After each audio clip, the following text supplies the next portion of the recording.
시청자 여러분 안녕하십니까? 연휴를 잘 보내고 계십니까? 오늘도 건강한 하루를 보내시기 바랍니다. 저는 이 투표 조작설에 대해서 반대하는 동영상을 지금까지 4차례 내보냈습니다. 많은 분들이 저의 의견에 찬성한다라는 반응을 보이셨습니다. 물론 반대하는 분들도 있습니다. 저는 반대하는 분들의 의견을 존중합니다. 또 그들이 투표 조작설을 믿게 되는 어떤 심리적인 배경과 환경, 그리고 그들을 그렇게 확신하게 만드는 여러 가지 주변에 제기되는 의혹이라는 것들, 이런 것들도 다 알고 있고 이해합니다. 제가 오늘 특별히 문제 삼아서 얘기를 하려고 하는 것은 반대 의견을 표현하는 사람들 중에서 이른바 과격파들에 관한 것입니다. 거칠고 무례하고 저품격의 표현 방법을 써서 김진을 공격하는 사람들, 반대 의사를 표명을 하더라도 그런 어떤 저품격과 야만적인 이런 표현을 쓰는 사람들, 이런 사람들에게 특히 제가 오늘 얘기를 좀 하려고 합니다.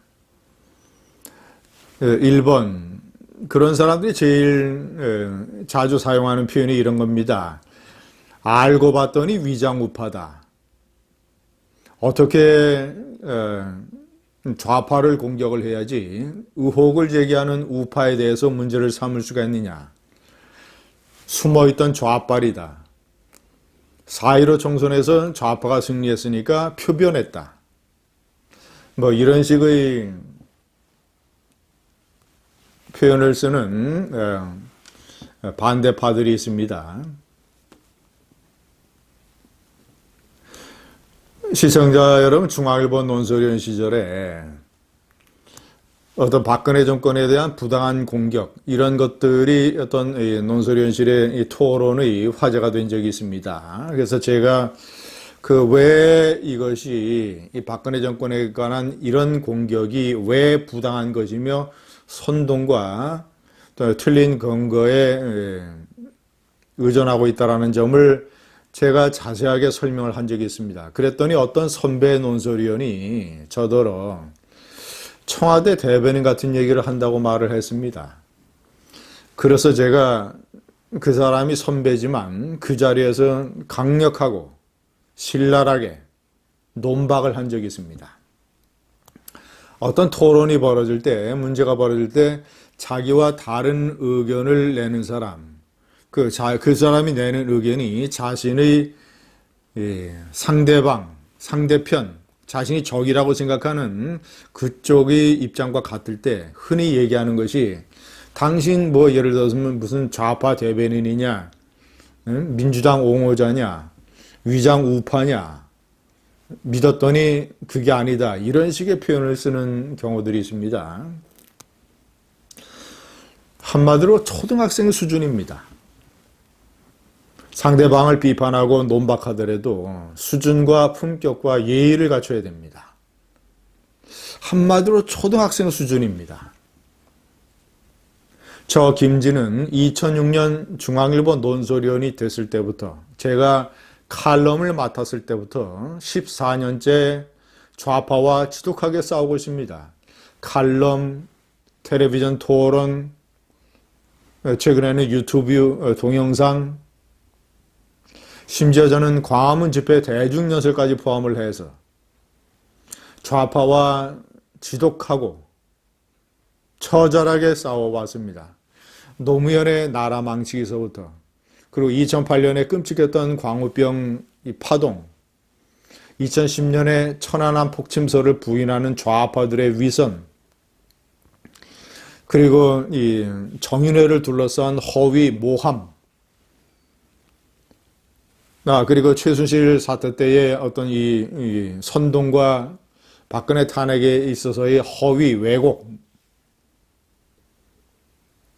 그리고 사드 문제, 사드 배치, 용산 참사, 백남기 사건, 밀양 송전탑 사건, 제주 해군기지. 저는 중요한 사건, 5.18, 4.3, 세월호,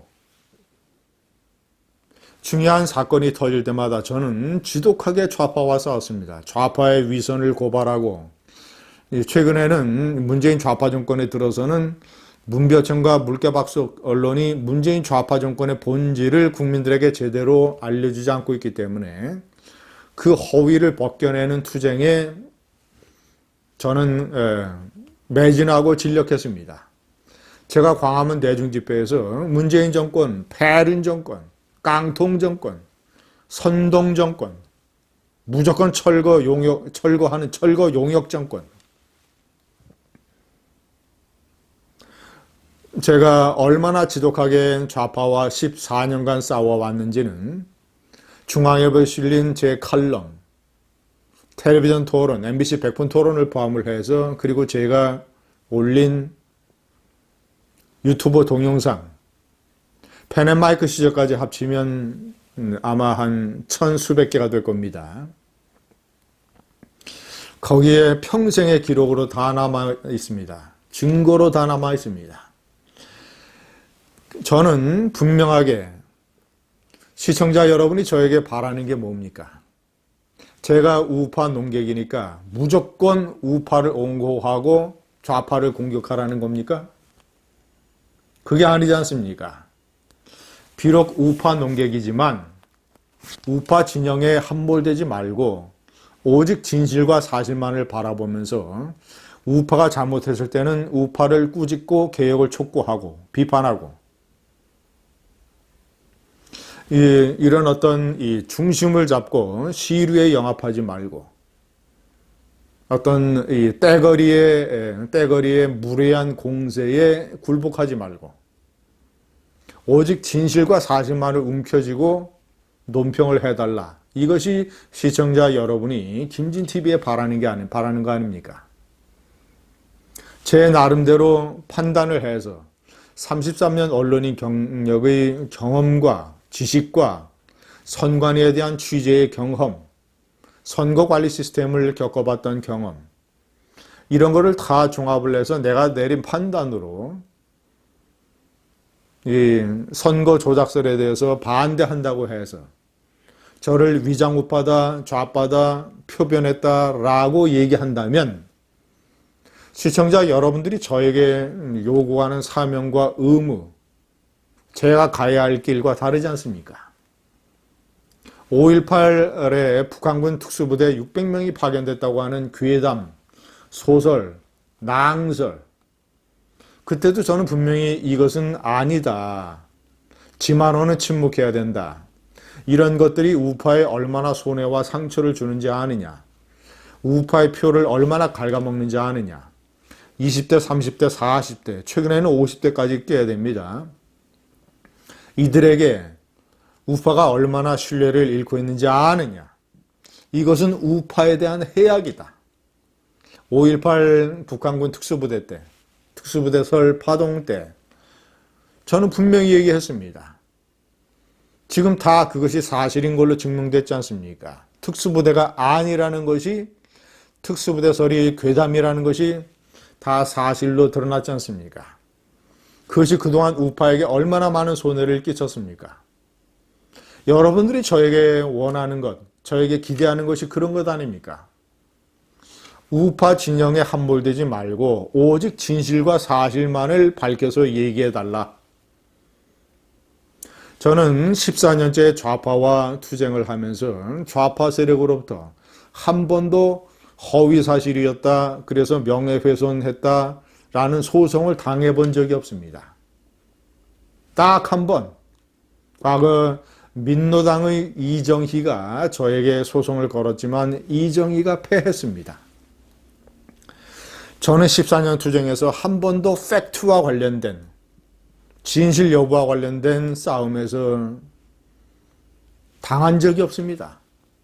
명예훼손 소송을 당한 적이 없습니다. 물론 저도 인간이니까 사소한 팩트는 틀릴 수가 있겠죠. 예를 들어 뭐 연도라든가 사람 숫자라든가 뭐 이런 것들을 틀릴 수가 있겠죠. 그러나 저는 커다란 줄기에서, 커다란 사건의 커다란 줄기에서 제가 틀려본 적이 없습니다. 14년의 경력이 저를 말해주고 있습니다. 세 번째, 저는 어제 동영상에서 재검표 잘 됐다. 자, 이제 민경욱 의원이 소송을 내면 대법원이 재검표를 받아들여야 된다. 재검표가 실시가 되면 그 결과에 모든 사람들이 승복을 해야 된다. 왜냐? 투표지는 모든 진실을 말하고 있기 때문에. 그랬더니 이런 과격파는 저더러 아날로그식 사고에 머물러 있다. 디지털 조작을 모른다라고 공격을 취하고 있습니다. 천만의 말씀입니다. 설사 가상소설 같은 이 컴퓨터, 이 선관위 메인 서버에 대한 컴퓨터 조작이 이루어졌다고 칩시다. 외부에서 해킹을 했건, 아니면 선관위 내부자가 외부와 결탁을 해서 조작을 했건, 프로그램 조작이 이루어졌다고 칩시다. 그래서 그 프로그램 조작 내용이 전국의 244개 개표장에 있는 1000여 개가 넘는 이른바 전자개표기, 투표지 분류기에 전부 이렇게 다 다운로드 되도록 되어 있지 않습니까? 자, 그래서 조작된 프로그램이 다운로드 돼서 수백 군데에서 이 개표 조작이 발생했다고 칩시다. 그렇게 상상을 해봅시다. 그런데 현장에서 제가 어저께 설명을 해드린 대로 투표지 분류기에서 분류된 표들은 검수관이 다 검수를 하고, 그리고 천천히 판독을 할 수 있는 기수기에서 100장 단위로 이렇게 세게 됩니다. 그때 여야 참관인들이 다 들여다봅니다.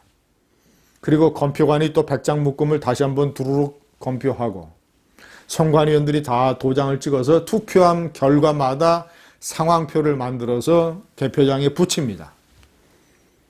자, 투표함을 바꿔치기 한다. 투표지를 바꾼다라는 아날로그식 선거 조작 방법은 거의 불가능하다는 데에 이번에 선거 조작서를 얘기하는 사람들도 동의하지 않습니까? 거의 다. 투표지를 바꿔치는 것은 불가능하다. 그런데 디지털식으로 컴퓨터 조작이 이루어졌다. 이런 얘기 아닙니까? 그래, 좋습니다. 컴퓨터 조작이 이루어졌다고 치자. 그러면 투표지 바꿔치기가 불가능하니까 현재 법원이 증거 보전으로 해서 확보한 투표함의 투표지들은 100% 진실을 말해줄 것이다. 그러면 재검표를 해보면 컴퓨터 조작이 있었는지 없었는지 100% 알 것 아니냐. 이 논리가 뭐가 문제입니까? 재검표에 승복을 해서 이제 선거 부정이 있었다면 김진희는 시청자 여러분들이 납득할 수 있는 무거운 책임을 지고, 선거 부정이 없었다면 자, 이제 선거 부정을 의심했던 분들은 그 생각을 깨끗하게 잊고 우파를 혁신하고 우파가 다시 단결을 해서 2022년 대통령 선거에서 승리하는 길을 가자라는 주장이 뭐가 틀렸습니까? 컴퓨터와 QR코드의 문제도 마찬가지입니다. 제가 바꿔치기가 현실적으로 불가능하고, 그리고 재검표를 통해서 모든 의혹이 해소될 수 있다고 주장을 했더니 저더러 아날로그 시대에 빠져있는 디지털을 잘 모르는 사람이라고 공격을 해대고 있습니다. 그러나 그렇지 않습니다. 제가 거듭 말씀드리건대 가상소설 같은 컴퓨터 프로그램 조작이 설사 있다 하더라도 명백하게 개표장에는 투표지라고 하는 것이 남아있기 때문에 투표지만 검증을 해보면 컴퓨터 조작 여부는 자연히 밝혀질 수 있다. QR코드란 무엇이냐? QR코드는 이 개표 조작하고 아무런 상관이 없는 것입니다. 개표 조작을 하려면, 물론 이것도 공상 같은 얘기입니다만은 프로그램 조작을 해서 A 후보, B 후보의 투표지가 분류되는 데서 조작이 일어나게, 그러니까 투표지에 찍힌 도장을 읽는 방법만으로도 충분히 가능한 것입니다. QR코드는 왜 필요한 것이냐? 사전투표를 할 때는 관외든 관내든 투표지가 사전에 준비되어 있지 않습니다. 왜냐? 어느 선거구에 살고 있는 누가 여기에 와서 투표를 할지 모르기 때문에.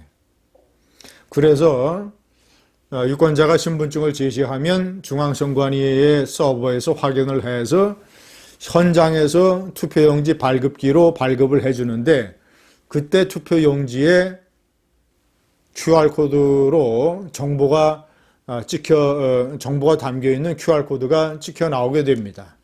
QR코드에는 이것이 무슨 선거냐, 예를 들어서 21대 총선, 선거구, 그 유권자가 속한 선거구, 그리고 그 선거구를 관할하는 선거관리위원회의 이름, 그리고 일련번호.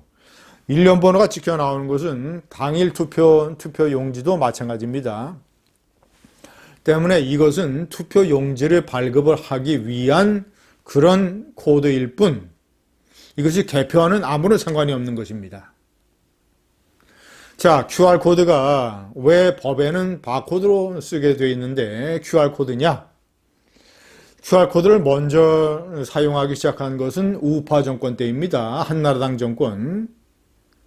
그때 한나라당 정권이 기호 1번이고 민주당이 2번이기 때문에 바코드를 사용을 하게 되면 일자라는 세로 막대로 되어 있기 때문에 기호 1번을 지지하는 것으로 오해받을 수가 있다. 기호 1번과 헷갈릴 수 있다. 이런 오해가 첫 번째 주요한 이유이고, 두 번째는 투표용지라고 하는 것이 투표지가 뭐 어떤 경우에도 드물지만 훼손이 될 수가 있다. 자, 그러면 바코드가 찍힌 부분은 훼손이 되면 바코드는 기술상 재생이 대단히 어렵다. 그런데 QR코드는 보다 더 진보된 2차원이니까, 바코드는 1차원이죠. 세로 막대. QR코드는 가로 세로 2차원 코드이기 때문에 QR코드는 기술상 조금 부분적으로 손상이 되더라도 재생이 가능하다. 이런 이유로 쓰기 시작했고, 그래서 이런 설명을 선거법을 고치려고 했는데 기회가 되지 않아서 고치지 못했으며, 이런 설명을 당시의 야당인 민주당도 다 받아들여서 여야 정치권이 오케이 한 것이다. 자, 그래도 일단은 잘못된 것이기 때문에 앞으로 선거법을 고치겠다. 이런 것이 다 선관위의 설명입니다. 여기에 무슨 개인정보가 들어갑니까? 개인정보가 들어가면, 유권자의 개인정보가 들어가면, 김진이 어떤 후보를 찍었구나라는 것이 판명이 되니까 헌법 위반입니다. 비밀선거. 헌법 위반이면 탄핵입니다. 탄핵, 대통령 탄핵. 선관위가 헌법 위반으로 비밀선거는 선거의 본체이자 본질인데, 예? 그런데 무슨 그 유권자 정보가 들어간다고 이런 헛소문을 퍼뜨리고, 그저 QR코드는 사전 투표한 사람의 투표지가 그 사람의 선거구를 찾아가는 주소다. 자, 왜 선거법에는 바코드를 쓰게 되어 있는데 QR코드를 썼느냐? 명백한 잘못입니다. 선관위도 인정하는 잘못입니다. 그런데 QR코드를 쓴 것은 우파 정권 때부터 썼습니다. 그러면 우파 정권 때부터 QR코드를 이용을 해서 선거를 조작했습니까? 바코드를 쓰기로 돼 있는데 바코드를 쓰려고 하다 보니까 전부 바코드가 이 1이라는 숫자로 막대기로 이렇게 돼 있는 1차원 아닙니까? 그러니까 당시 우파 정권 때 1번 한나라당의 이 기호와 오해가 된다. 그러니까 선관위에서 할 수 없이 QR코드로 바꿨다. 또 QR코드는 2차원이니까 가로 세로 2차원이니까 정보량을 더 많이 집어넣을 수 있다. 쓰기에 편리하다. 두 가지 이유 때문에 QR코드를 쓰기 시작했다는 것이지요. 그래서 국회에서도 문제가 됐습니다. 그래서 선거법을 바꾸려고 했는데 미처 시기를 놓쳐서 선거법을 바꾸지 못했다. 그래서 왜 QR코드를 쓰는지에 관한 해명서를 국회에 보냈다. 그랬더니 당시에 야당도 다 받아들였다. 민주당도. 우파 정권 때 쓴 것이 QR코드입니다. 그래도 법을 어기는 거니까 잘못이다. 앞으로 선거법을 고치겠다. 다섯 번째, 대표적으로 이 선거 조작서를 믿지 않는, 부정하는 대표적인 우파 농객 세 사람. 조갑재 대표, 정규재 주필, 김진. 이 세 사람의 공통점이 뭔지 압니까? 조갑재 대표는 50년의 언론인 생활, 정규재 주필과 저 김진은 30여 년의 언론인 생활을 거쳤습니다. 언론인 생활을 오래 하게 되면 잘 속지 않습니다. 잘 속지 않습니다. 언론인을 하다 보면, 기자를 하다 보면 많은 사람들이 첩보다, 의혹이다라고 하면서 문건이라든가 이런 제보 내용을 많이 가지고 옵니다. 이것을 선별을 해서 어떤 것은 취재해서 기사화를 한다. 아니다. 어떤 것은 의미가 없다. 라는 선별을 해내는 것이 대단히 중요합니다. 취재할 때도 많은 취재원들의 얘기를 듣습니다. 그런데 어떤 것이 사실이고 어떤 것이 거짓이라는 이것을 구별을 해내는 훈련이 대단히 중요합니다. 그런 훈련이 수십 년간 체질화된 사람들이 조갑재, 정규재, 김진입니다. 잘 속지 않습니다. 의혹이라고 가져와도 그 의혹이 어느 정도 수준이 돼야, 믿을 만한 의혹이 돼야 취재를 하고 기사화합니다. 웬만한 의혹들은 그런 조건을 갖추지 못하면 전부 마지막 여섯 번째, 익명의 무례한 공격은 비겁한 짓입니다. 시청자 여러분, 저는 중앙일보 홍석현 회장, 중앙일보와 JTBC를 좌편향으로 가지고 갈 때 중앙일보 홍석현 회장에게 문제를 제기하고 갈등을 빚고 대결할 때도 정면에서 했습니다. 홍석현 회장과 1대1 면담에서 제가 손석희를 자르라고 했습니다. 아니면 제가 홍석현 회장에게 편지를 썼습니다. 직접. 다른 여러 가지 문제에 관해서. 이메일로. 중앙일보와 JTBC가 이렇게 가면 안 된다. 앞으로 커다란 해악을 받을 것이다. 손석희와 좌편향 때문에. 제 말대로 됐지 않습니까? 저는 중앙일보 홍석현 회장과 대결할 때도 정면으로 했습니다. 절대로 뒷담화하지 않았습니다. 절대로 제가 익명에 숨어서 익명의 편지를 보내거나 이러지 않았습니다. 제 이름으로 편지를 보내고 제가 싸웠습니다. 저는 동영상 앞에 항상 제 이메일 주소를 공개를 합니다. 왜냐? 시청자들과의 소통을 위해서. 그 이메일이 오면 꼭 제가 답장을 합니다. 바쁠 때는 감사합니다라는 문구 하나만이라도 저는 답장을 합니다. 저를 거칠고 험한 표현으로 공격을 해도 좋습니다. 다만 거칠고 험한 표현으로 공격을 하려면 이메일로 하십시오. 당당하게 자신의 신분이 드러날 수 있는 그 의견에 대해서 제가 논박할 수 있는 공간이 마련되어 있는 이메일로 하십시오. 비겁하게, 무례하게, 저품격으로 그런 방법, 익명, 뒤에 숨어서 그런 방법 하지 마십시오. 비겁한 짓입니다. 제가 제일 싫어하고 경멸하는 게 비겁입니다. 그런 공격, 무례하고 비겁한 공격을 하는 사람들은 제가 봤을 때는 50대, 60대, 70대일 겁니다. 인생을 어느 정도 산 나름대로의 경험과 경력과 본인들의 인생에 부끄럽지도 않습니까? 당당하게, 비겁하게 뒤에 숨지 말고 당당하게 이메일로 하십시오. 감사합니다.